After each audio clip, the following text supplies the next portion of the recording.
Reborn to love my devil husband episode 102।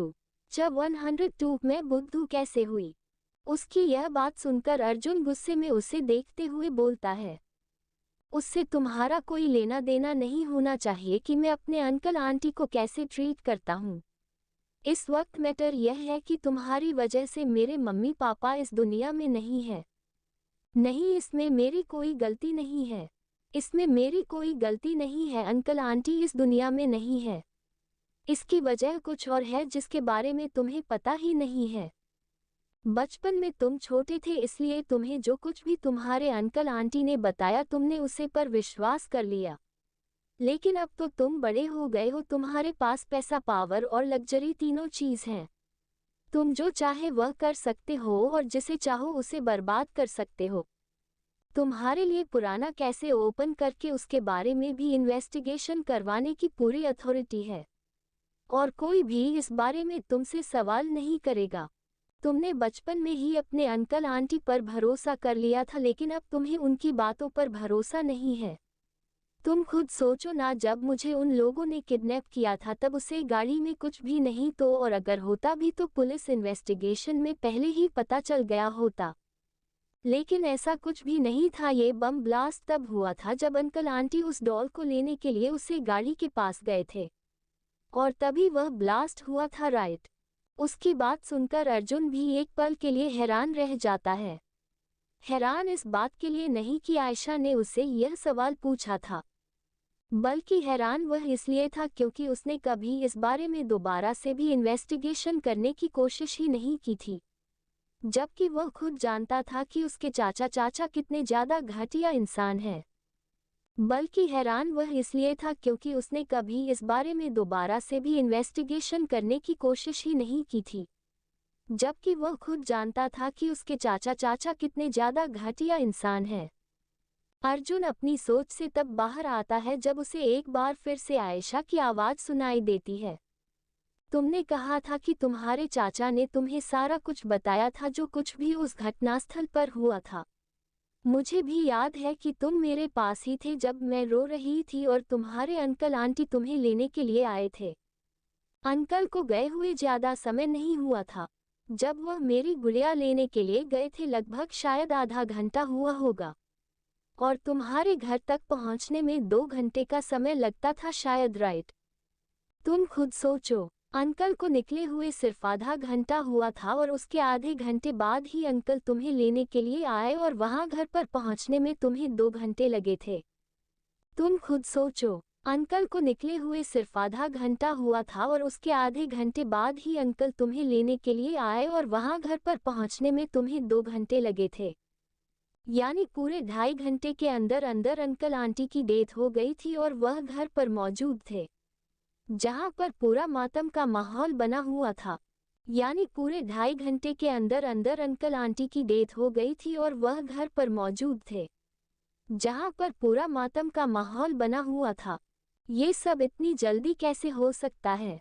अगर uncle aunty की blast में ही मौत हुई थी तो वहां पर पुलिस इन्वेस्टिगेशन हुई होगी, और पुलिस इन्वेस्टिगेशन में कितना टाइम लगता है यह मुझे तुम्हें बताने की तो जरूरत है नहीं। ये बात मुझसे ज्यादा तो तुम अच्छे से जानते होंगे। उसकी यह बात सुनकर अर्जुन का माथा ठनक जाता है और वह उसकी तरफ और अविश्वास से देखते हुए बोलता है, तुम्हारे कहने का मतलब क्या है? क्या तुम ये कहना चाहती हो कि मम्मी पापा की मौत हुई थी वह बम ब्लास्ट की वजह से नहीं बल्कि किसी की साजिश की वजह से उनकी मौत हुई थी? उसकी यह बात सुनकर आयशा बहुत ही सीरियस होकर बोलती है, मैं ये तो नहीं जानती कि उनके मौत के पीछे क्या राज है, लेकिन मैं इतना जरूर जानती हूँ कि जिस वजह को तुम सोच रहे हो अंकल आंटी की मौत की वजह वह बिल्कुल भी नहीं है। तुम्हें अभी तक यही लगता था कि मेरे लिए दाल लाने की वजह से जो गाड़ी में बम लगा हुआ था वह ब्लास्ट हो गया और उनकी वजह से ही उनकी मौत हो गई थी, लेकिन ऐसा कुछ भी नहीं था। हालांकि उसी टाइम पर मैं छोटी थी, लेकिन मम्मी पापा जब बात कर रहे थे तब मैंने उनको की बातें सुनी हुई थी और वह लोग बातें कर रहे थे कि जब मुझे रेस्क्यू किया गया था उसी टाइम पर वहां पर हर एक चीज की जांच अच्छे से हुई थी और उसी गाड़ी को भी अच्छे से चेक किया गया था, उसमें कोई भी ऐसी चीज नहीं थी और इसीलिए वहां पर उसे छोड़ दिया गया था चेक करने के बाद। तुम भी वहां पर मौजूद थे। जब मैं दाल के लिए रो रही थी उसी टाइम पर अंकल आंटी दोनों ही दाल लेने के लिए जाने वाले थे, तो अंकल के कॉल पर किसी का कॉल आया था। उसकी यह बात सुनकर अर्जुन को भी याद आता है कि हाँ, उसी टाइम पर उसके चाचा मदन का कॉल ही आया था उसके पापा को। तब आदित्य जी ने बताया था कि उन्हें थोड़ा टाइम लग जाएगा, वह वापस से उसकी जगह पर जा रहे हैं जहां पर आयशा को किडनैप करके रखा गया था, क्योंकि उसकी डॉल वहां पर रह गई है। तब आदित्य जी ने बताया था कि उन्हें थोड़ा टाइम लग जाएगा, वह वापस से उसकी जगह पर जा रहे हैं जहां पर आयशा को किडनैप करके रखा गया था, क्योंकि उसकी डॉल वहां पर रह गई है। ये सब सोचकर उसकी आंखें गुस्से से लाल हो जाती है। अब उसे समझने में जरा भी देर नहीं लगती है कि आखिरकार माजरा क्या था। आखिर उसे वक्त उसके चाचा क्या कहने की कोशिश कर रहे थे जब वह उसे घर पर लेकर आए थे। हमें लगा था कि तुम भी उसे वक्त अपने मम्मी पापा के साथ हो। अर्जुन अपने ख्यालों की दुनिया से तब बाहर आता है जब उसे आयशा की आवाज सुनाई देती है। आई एम सॉरी अर्जुन, मैं जानती हूँ कि मेरी वजह से ही लगभग वह चीज हुई थी, क्योंकि अगर मेरे दाल के लिए जिद नहीं की होती तो शायद अंकल आंटी वहां पर जाते ही नहीं और उस जाल में फास्ट ही नहीं। ये कहते हुए आयशा जमीन पर बैठ जाती और फूट फूट कर रोने लगती है। उसकी आंखों से लगातार आंसू बह रहे थे, जिसकी वजह से उसका गला चौक हो गया था। उसे सच में इस वक्त अंकल आंटी की बहुत ज्यादा याद आ रही थी। वही अर्जुन जब अपनी आयशा को अपने ही सामने इस तरह से रोता हुआ देखा है तो वह तुरंत ही आयशा के पास जाता है और उसे अपने सीने से लगा लेता है। आयशा सीसक के रो रही थी और बस धीरे धीरे करके बोल रही थी, मैंने कुछ नहीं किया था, अंकल आंटी की मौत मेरी वजह से नहीं हुई है, प्लीज मुझे छोड़कर मत जाना अर्जुन, तुम ही मेरी जिंदगी हो, अब मैं तुम्हारे बिना नहीं रह सकती हूँ। आई एम सॉरी, प्लीज मुझे माफ कर दो, जो कुछ भी मैं तुम्हारे साथ किया था उसके लिए प्लीज मुझे माफ कर दो।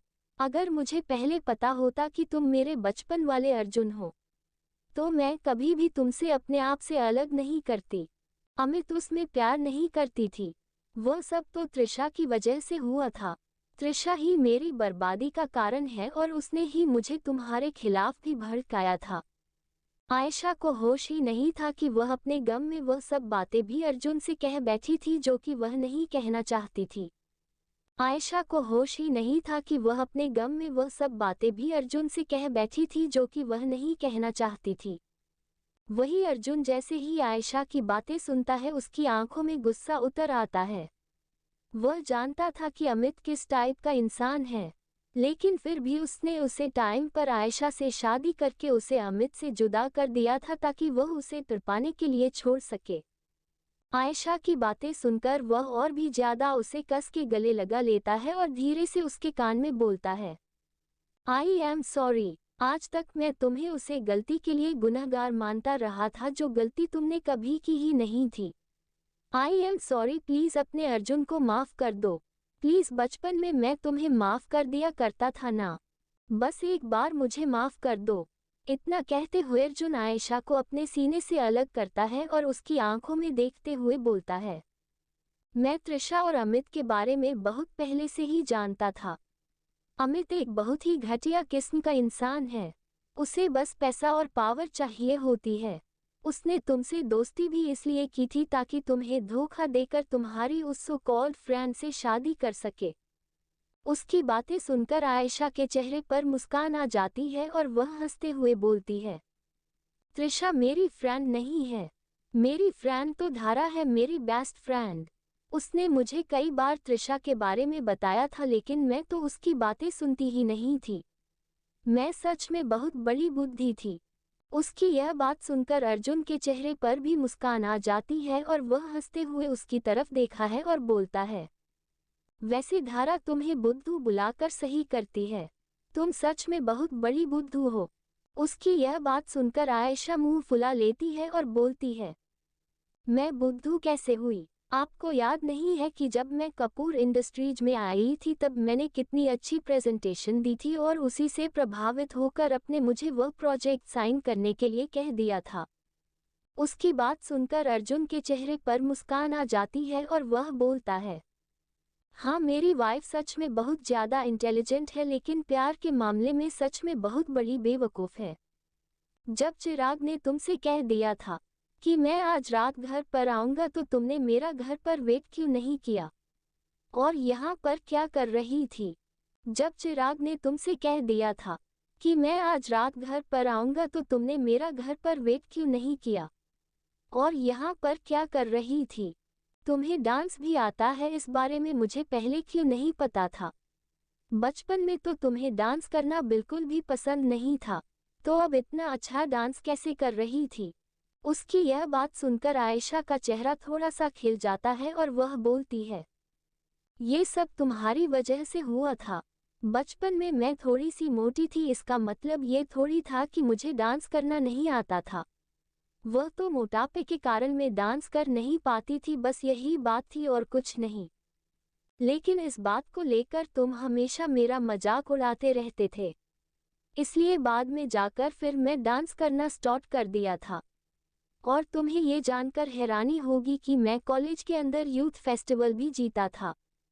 उसकी बात सुनकर अर्जुन के चेहरे पर मुस्कान आ जाती है और वह उसे अपनी गोद में उठाते हुए बेड की तरफ ले जाता है और बेड पर बैठकर वह खुद उसे अपनी गोद में बिठा लेता है। आयशा ने अर्जुन की इस तरह की हरकत की उम्मीद नहीं की थी।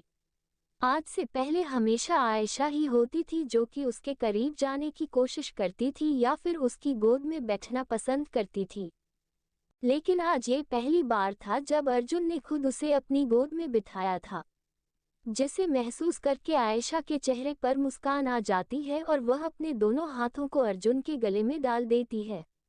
आयशा के ऐसा करते ही अर्जुन के चेहरे पर भी मुस्कान आ जाती है। फ्रेंड्स, कैसी लग रही है आपको ये स्टोरी? अगर मैं गारंटी लेती हूँ पसंद आ रही है तो प्लीज़ स्टोरी को लाइक करो और कमेंट में ज़रूर बताएं। Reborn to Love My Devil Husband episode 103।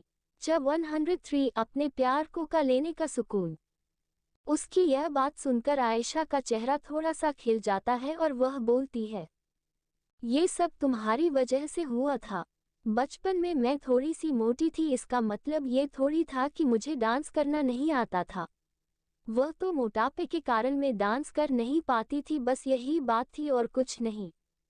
लेकिन इस बात को लेकर तुम हमेशा मेरा मजाक उड़ाते रहते थे, इसलिए बाद में जाकर फिर मैं डांस करना स्टार्ट कर दिया था। और तुम्हें ये जानकर हैरानी होगी कि मैं कॉलेज के अंदर यूथ फेस्टिवल भी जीता था। उसकी बात सुनकर अर्जुन के चेहरे पर मुस्कान आ जाती है और वह उसे अपनी गोद में उठाते हुए बेड की तरफ ले जाता है और बेड पर बैठकर वह खुद उसे अपनी गोद में बिठा लेता है। आयशा ने अर्जुन की इस तरह की हरकत की उम्मीद नहीं की थी। आज से पहले हमेशा आयशा ही होती थी जो कि उसके करीब जाने की कोशिश करती थी या फिर उसकी गोद में बैठना पसंद करती थी, लेकिन आज ये पहली बार था जब अर्जुन ने खुद उसे अपनी गोद में बिठाया था, जिसे महसूस करके आयशा के चेहरे पर मुस्कान आ जाती है और वह अपने दोनों हाथों को अर्जुन के गले में डाल देती है। आयशा के ऐसा करते ही अर्जुन के चेहरे पर भी मुस्कान आ जाती है। अर्जुन धीरे से उसके कान में बोलता है, क्या तुम्हें मुझे की नहीं करना चाहिए? मैंने एक फिल्म देखी थी, उसके अंदर जब हीरो हीरोइन की मिसअंडरस्टैंडिंग क्लियर हो जाती है तो हीरोइन सामने से हीरो को किस करती है। अर्जुन ने भले ही यह बात बहुत ही सेडक्टिव टोन में बोली थी, लेकिन उसकी यह बात सुनकर आयशा, जो कि अब तक अपनी हंसी को रोकने की कोशिश कर रही थी, वह एकदम से जोर जोर से हंसने लगती है और उसकी तरफ देखते हुए हंसते हुए ही बोलती है, अर्जुन, मैंने कभी नहीं सोचा था कि आप सच में हिंदी फिल्में इतनी ज़्यादा देखे होंगे। यहाँ तक कि आपको वह सीन भी याद है। अर्जुन जब आयशा को इस तरह से खुलकर हंसते हुए देखा है तो उसके चेहरे पर भी मुस्कान आ जाती है। वह ये बात भी भूल जाता है कि आयशा इस वक्त किसी और पर नहीं बल्कि उसे पर ही हंस रही है। अर्जुन का ध्यान अचानक ही उसके होंठों की तरफ चला जाता है। आयशा के गुलाब से पंखुड़ी जैसे होंठ, जिस पर उसने इस वक्त कुछ भी नहीं लगाया था, लेकिन फिर भी वह किसी स्ट्रॉबेरी से काम नहीं लग रहे थे, जिन्हें देखकर अर्जुन का गला सूख रहा था। वही आयशा इस बात से पूरी तरह से अनजान थी। आयशा अभी हंस रही थी कि तभी अचानक से अर्जुन अपने लिप्स से आयशा की लिप्स को कैप्चर करके उसे धीरे धीरे करके किस करने लगता है। आयशा को जैसे ही यह महसूस होता है उसका दिमाग पूरी तरह से ब्लैक हो जाता है। उसके बाद अपने आप ही आयशा की आंखें भी बंद हो जाती है और वह भी अर्जुन के उस किस को महसूस करने लगती है।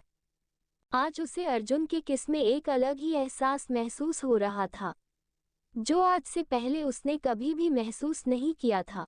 जब वह लोग पहली बार इंटीमेट हुए थे तब भी अर्जुन ड्रग के नशे में था, जिसकी वजह से उसे ज़्यादा कुछ याद नहीं था। और उसके बाद वह लोग कभी भी करीब नहीं आए थे अपनी पिछली जिंदगी में। आयशा के पुनर्जन्म के बाद हमेशा आयशा ही थी जो कि उसके करीब जाने की कोशिश करती थी। अर्जुन की तरफ से कभी कोई पहल नहीं हुई थी। आज ये पहली बार था जब अर्जुन ने सामने से उसे किस किया था।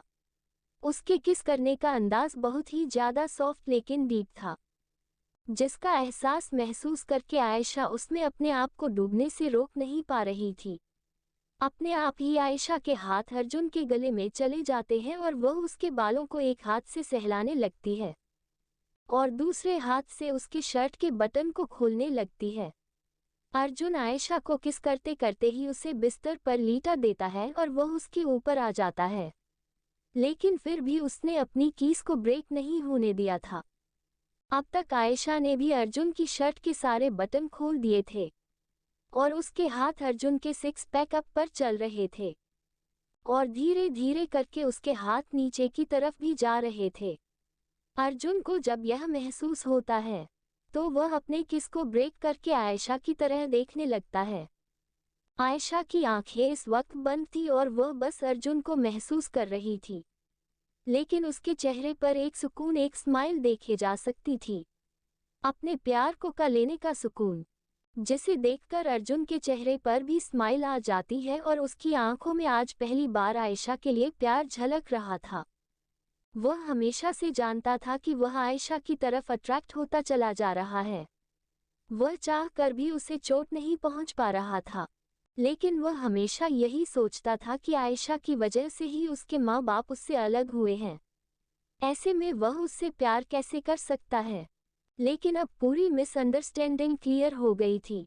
अब उसे अपने प्यार से दूर रहने की कोई ज़रूरत नहीं थी। वह खुद इस बात को लेकर घबरा जाता था जब भी वह आयशा से अलग होने के बारे में सोचता था।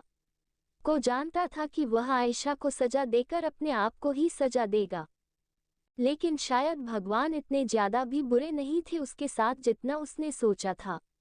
वह गलती होने से पहले ही पूरा सच उसके सामने आ गया था। ऑल बिकॉज का आयशा। ये सब सोचकर अर्जुन के चेहरे पर एक मुस्कान आ जाती है और वह अपनी शर्ट को निकालकर साइड में फेंक देता है। वही आयशा को अपने ऊपर अर्जुन की कोई छुआ महसूस नहीं होती है, तो वह धीरे से अपनी आंखें खोलकर देखती है तो उसे अर्जुन अपने सामने ही दिखाई देता है।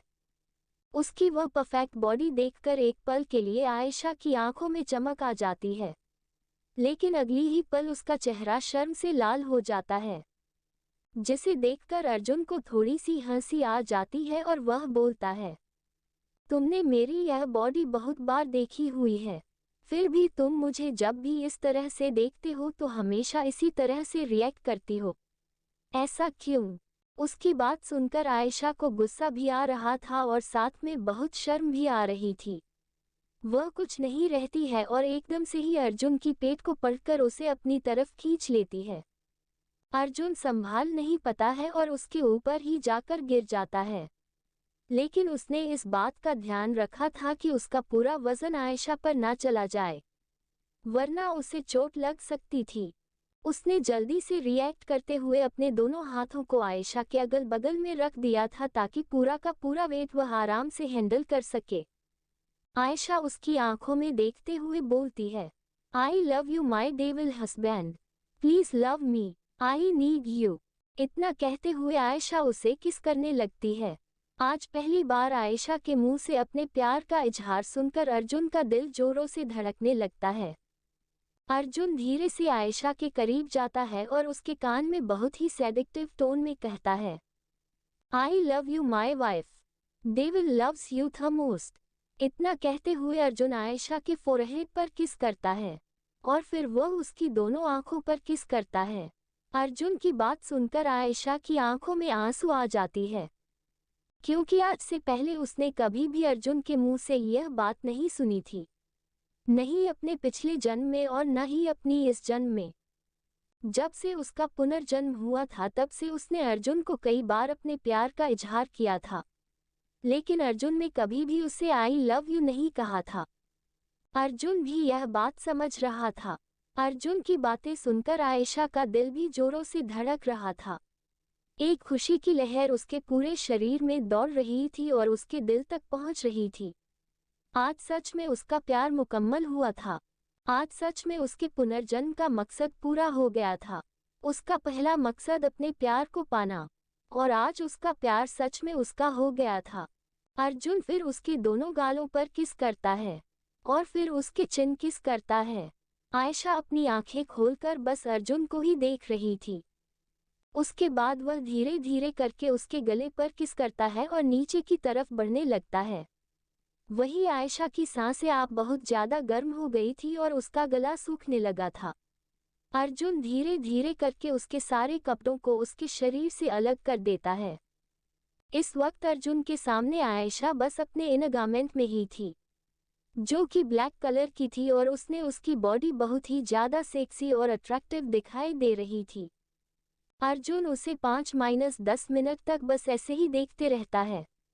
आज से पहले जब भी वह लोग इंटीमेट हुए थे, अर्जुन उसे पर ज्यादा ध्यान नहीं देता था, क्योंकि वह ये सब इसलिए कर रहा था ताकि आयशा को उससे प्यार हो जाए और एक दिन वह उसे छोड़कर चला जाए, ताकि उसे भी वही तकलीफ महसूस हो जो वह महसूस करता था जब उसके माँ बाप उससे दूर चले गए। तो उसे यह एहसास दिलाना चाहता था जब कोई अपना अपने से दूर चला जाता है तो कैसा फील होता है। आयशा तो बस अर्जुन का ही इंतजार कर रही थी कि वह कुछ करे, लेकिन वह था कि बस उसे देख ही जा रहा था, जिसे देखकर अब आयशा से और बर्दाश्त नहीं होता है। तो वह अर्जुन को पलटकर उसके ऊपर आ जाती है और उसकी आंखों में देखते हुए बोलती है, आई लव यू और आई नीड यू टू। इतना कहने के साथ ही आयशा अपने लिप्स से अर्जुन के लिप्स को कैप्चर करके उसे किस करने लगती है। अर्जुन को जब यह महसूस होता है तो अपने आप को मुस्कुराने से रोक नहीं पाता है, और कोई झटका के साथ ही आयशा को अपने नीचे कर लेता है और उसे रफली किस करने लगता है।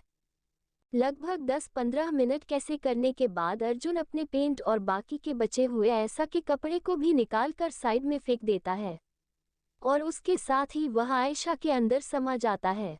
आयशा जैसे ही यह महसूस करती है उसके चेहरे पर मुस्कान आ जाती है और उसकी आंखें अपने आप ही बंद हो जाती।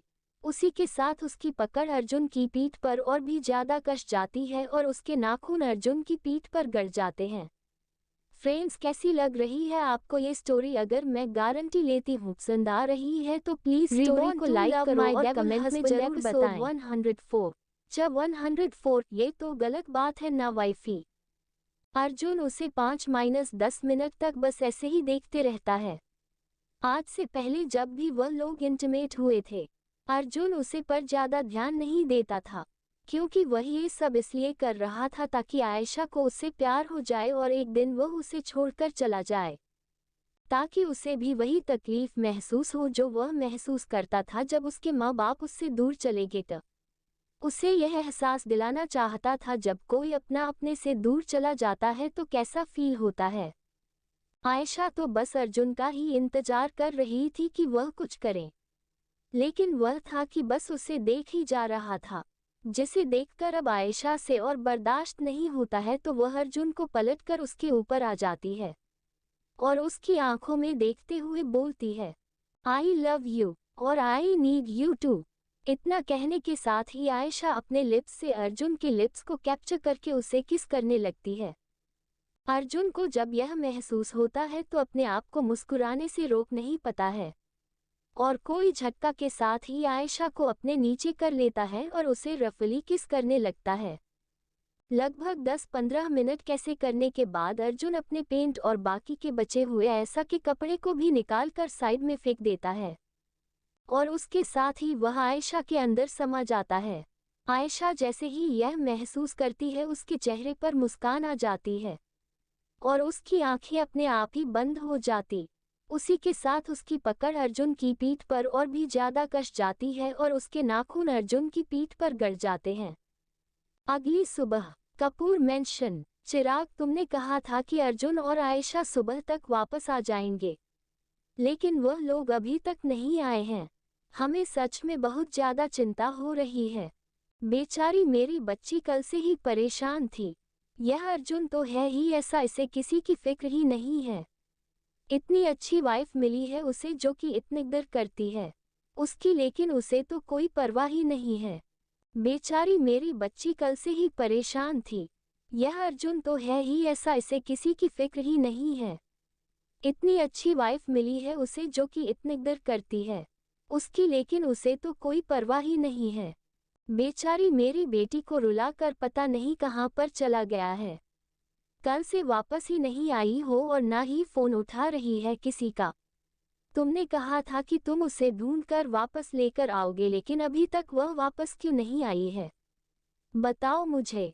बेचारी मेरी बेटी को रुलाकर पता नहीं कहाँ पर चला गया है। कल से वापस ही नहीं आई हो और ना ही फोन उठा रही है किसी का। तुमने कहा था कि तुम उसे ढूंढकर वापस लेकर आओगे, लेकिन अभी तक वह वापस क्यों नहीं आई है? बताओ मुझे। चिराग जब वापस घर आया था तब दादी और बाकी सब लोग लिविंग हॉल में बैठकर उसका ही इंतजार कर रहे थे और उन्हें देखकर बेचारे को समझ में आ गया था कि अब उसकी क्लास लगने वाली है। उसने अपने आप को तैयार कर लिया था, लेकिन तभी उसके दिमाग में एक आइडिया आया और उसने कहा कि आप लोग बिल्कुल भी चिंता मत कीजिए। आयशा भाभी ने पहले ही मुझे बता दिया था कि उनकी कोई ज़रूरी मीटिंग है जिसकी वजह से उन्हें रात भर रुकना पड़ेगा। मैंने उनसे कहा भी था कि मैं उनके साथ रुक जाता हूँ, लेकिन उन्होंने मुझे मना कर दिया था। और दादी, आप तो जानती ही है कि काम सबसे ज़्यादा इम्पोर्टेंट होता है, इसलिए फिर मैं भी आयशा भाभी को कुछ नहीं कहा था। और रही बात अर्जुन की, तो उसके बारे में तो मुझे भी कुछ नहीं पता है। उसे टाइम पर यह सारी बातें करके चिराग ने अपने आप को जैसे तैसे करके सारे सवालों को जवाब देने से बचा लिया था। लेकिन आज सुबह जब से वह उठा था तब से उससे हर एक इंसान बस यही सवाल कर रहा था कि आखिर वह दोनों कहाँ पर है। बेचारा चिराग सबकी तरफ देख रहा था और सब लोगों से अपनी का जाने वाली नज़रों से देख रहे थे।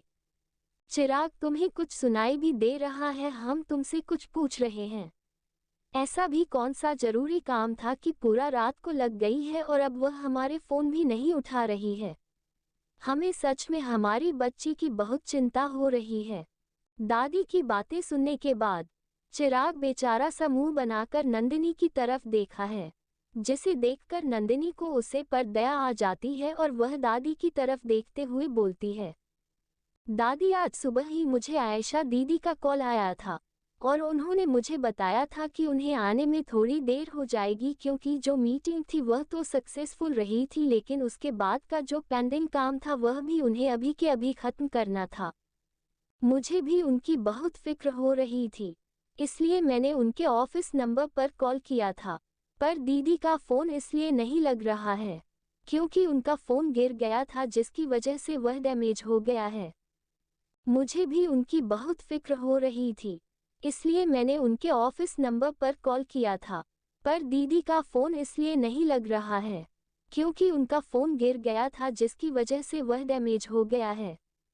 नंदिनी की बात सुनकर अब जाकर दादी थोड़ी राहत की सांस लेती है। उन सब की तरफ देखते हुए बोलते हैं, ठीक है बेटा, तो फिर हम मंदिर जा रहे हैं पूजा करने के लिए। अनु, तुम भी हमारे साथ चलो। अनु साइड में ही खड़ी हुई थी, उसे कुछ भी पता नहीं था और अल्पेश भी कल रात से आया नहीं था, इसलिए वह बेचारी भी परेशान थी। अनु और दादी के वहां से जाने के बाद अब लिविंग हॉल में नंदिनी और चिराग ही बचे थे। चिराग, मैं तुम्हें बता रही हूँ, अगर मेरी बहन को कुछ हुआ ना तो मैं तुम्हें छोड़ूंगी नहीं। मैं अपनी बहन से बहुत ज़्यादा प्यार करती हूँ। तुमने देखा नहीं था कि वह कितनी ज़्यादा दुखी थी। चिराग बेचारे को समझ में नहीं आ रहा था कि आखिरकार हर कोई इंसान उसे ही क्यों उसे तरह से बात कर रहा है। ये तो ऐसा था जैसे कि वह खुद ही वही इंसान है जो कि आयशा को उनसे दूर लेकर चला गया है। उसे सच में इस वक्त रोने वाली फीलिंग आ रही थी। दादी तो दादी, अब नंदिनी भी उसे इस तरह से बातें कर रही थी। चिराग मुंह फुलाकर उसकी तरफ देखा है और बोलता है, यार नंदिनी, मैं तुम्हें बता तो दिया है। मुझे नहीं पता है अर्जुन और आयशा भाभी के बीच में क्या हुआ है, जिसकी वजह से वह लोग इतने ज्यादा डिस्टर्ब थे। जब आयशा भाभी ऑफिस में आई थी तब मैंने उन्हें बताया भी था कि मैं अर्जुन को वापस लेकर आ जाऊंगा, आप घर पर जाकर वेट कीजिए। लेकिन उन्होंने ऐसा बिल्कुल भी नहीं किया था और बल्कि वह अपने पुराने घर पर चली गई थी। जब मैं अर्जुन को वापस लेकर आया था तो तब मुझे पता चला था ये सारी बातें और मैं अल्पेश से कहकर उनकी लोकेशन ट्रैक करवाई थी। तुम्हें चिंता लेने की जरूरत नहीं है, क्योंकि भले ही अर्जुन कितना ही गुस्से वाला क्यों ना हो, लेकिन वह कभी भी ऐसा भाभी को हर्ट नहीं कर सकता है। उसकी यह बात सुनकर नंदिनी सोफे पर बैठ जाती है और उसकी तरफ देखते हुए बहुत ही धीमी आवाज में बोलती है। उसकी यह बात सुनकर नंदिनी सोफे पर बैठ जाती है और उसकी तरफ देखते हुए बहुत ही धीमी आवाज में बोलती है, ये बात तो मैं भी बहुत अच्छे से जानती हूँ। भले ही जीजू ये बात कहते नहीं है, लेकिन उनकी आंखों में दिखाई देता है कि वह आयशा दीदी से कितना ज्यादा प्यार करते हैं। उसकी बात सुनकर चिराग भी उसके बगल में जाकर बैठ जाता है और बोलता है, हाँ, तुम्हें हर किसी की आंखों में किसी न किसी के लिए प्यार दिखाई दे जाता है, बस मुझे छोड़कर। नंदिनी जैसे ही उसकी यह बात सुनती है, वह घर कर उसकी तरफ देखती है और बोलती है, तुमने कहा था कि तुम हमारी शादी की बात घर में करने वाले हो, लेकिन तुमने अभी तक ऐसा कुछ नहीं किया है और तुम मुझे ये बात कह रहे हो। उसकी यह बात सुनकर चिराग हड़बड़ा जाता है और वह जल्दी से बात को पलटते हुए बोलता है, शांत हो, जो मैंने कहा था तुमसे यह बात, लेकिन अभी थोड़ा घर का माहौल ठीक नहीं है। पहले मैं अर्जुन से इस बारे में बात कर लूं, तब भी तो मैं घर में बात करूंगा। और तुम तो ऐसी बात कर रही हो जैसे कि तुमने आयशा भाभी से हमारे बारे में बहुत अच्छे से बात कर ली है। उसकी यह बात सुनकर नंदिनी का मुंह बंद जो हो जाता है। चिराग फिर अपने मोबाइल को निकलता है और किसी को कॉल कर देता है। मेहरा मैंशन। ये रूम काफी ज्यादा लग्जरियस और शानदार था। देखकर ही पता चल रहा था कि यह किसी लड़की का रोल है, क्योंकि वह रूम जिस तरह से डिजाइन किया गया था वह किसी लड़की के लिए ही हो सकता है। खिड़कियों पर पिंक कलर के पर्दे लगे हुए थे, जिनमें से कांच की विंडो से धूप छानकर अंदर की तरफ आ रही थी और उसे रूम को रोशन कर रही थी। रूम के बीचों बीच एक गोल्ड कलर का बेड बना हुआ था और उसके दोनों साइड पर ही दो छोटी छोटी टेबल लगी हुई थी। एक पर डेकोरेशन का सामान था और दूसरी पर एक नाइट लैंप था और उसके नीचे ही एक फोन रखा हुआ था जो कि शायद स्विच ऑफ था। रूम तो बहुत ज्यादा शानदार था, लेकिन उसे रूम की हालत इस वक्त बिल्कुल भी ठीक नहीं थी। चारों तरफ कपड़े बिखरे हुए थे, जिनमें से कुछ लड़के के कपड़े थे तो कुछ लड़कियों के। और उसे बड़े से राउंड बेड पर एक लड़का अपने मुंह के बाल सोया हुआ था और उससे ही चिपक कर एक लड़की सो रही थी। उसके घने बालों ने उस लड़की के खूबसूरत चेहरे को ढका हुआ। धूप सीधा उसे लड़की के चेहरे पर पड़ रही थी, जिसकी वजह से धीरे धीरे करके वह नींद की आंखों से जागने लगती है। आयशा धीरे से अपनी आंखें खोलता है और अपने बगल में सो रहे अर्जुन की तरफ देखती है, जो कि बहुत ही ज्यादा प्यार दिखाई दे रहा था। उन दोनों ने ही एक वाइट कलर की चादर से अपने आप को ढका हुआ था। अर्जुन की अप्पर बॉडी बहुत ही ज्यादा मस्कुलर और शानदार दिखाई दे रही थी और उसकी पीठ पर उसने जो आर्टवर्क किया हुआ था वह भी बहुत अच्छे से उजाले में दिखाई दे रहा था, जिसे देखकर आयशा का चेहरा शर्म से लाल हो जाता है और अंजनी में ही उसका हाथ आगे बढ़कर अर्जुन की पीठ पर बने हुए निशानों को सहलाने लगता है। ये काम करते करते उसे पता ही नहीं चलता है कि अर्जुन कब जाग गया है। ये सब तुमने ही बनाए हैं और तुम चाहो तो इन्हें और भी ज्यादा बन सकती हो, मैं तुम्हें मना नहीं करूंगा। जैसे ही आयशा अर्जुन की यह बात सुनती है, उसका हाथ वहीं पर रुक जाता है और वह जल्दी से अपने हाथ को पीछे खींच लेती है। जैसे ही आयशा अर्जुन की यह बात सुनती है उसका हाथ वहीं पर रुक जाता है और वह जल्दी से अपने हाथ को पीछे खींच लेती है। तुम जाग रहे थे, तुमने मुझे बताया क्यों नहीं? आयशा इस वक्त ऐसे लग रही थी जैसे कि किसी चोर को चोरी करते हुए पकड़ लिया गया हो और तब उसका जो रिएक्शन होता है वह रिएक्शन इस वक्त आयशा के चेहरे पर दिखाई दे रहा था। उसे इस तरह से रिएक्ट करता हुआ देखकर अर्जुन के चेहरे पर मुस्कान आ जाती है और वह अपना हाथ आगे बढ़कर एक बार फिर से आयशा को अपने नीचे कर लेता है, जिसे महसूस करके आयशा की आंखें एकदम से बड़ी हो जाती है। क्योंकि आज से पहले जब भी आयशा और अर्जुन इंटीमेट हुए थे, अर्जुन हमेशा बहुत ही काम और कंपोस्ट दिखाई देता, लेकिन आज की बात कुछ अलग थी। आज उसकी बातों में और उसकी हरकतों में एक नॉटीनेस दिखाई दे रही थी और साथ ही साथ उसके चेहरे पर एक मुस्कान थी जो आज से पहले कभी भी दिखाई नहीं दी थी। ऐसा नहीं था कि वह पहले कभी मुस्कुराया नहीं था, लेकिन आज जो उसके चेहरे पर सुकून दिखाई दे रहा था वह पहले के मुकाबले कहीं ज्यादा था, जिसे आयशा अच्छे से महसूस कर पा रही थी। फ्रेंड्स, कैसी लग रही है आपको ये स्टोरी? अगर मैं गारंटी लेती हूँ पसंद आ रही है तो प्लीज़ स्टोरी को लाइक करो और कमेंट में ज़रूर बताएं। तुम इतनी सुबह सुबह मेरा फ़ायदा उठाने की कोशिश कर रही थी, ये तो गलत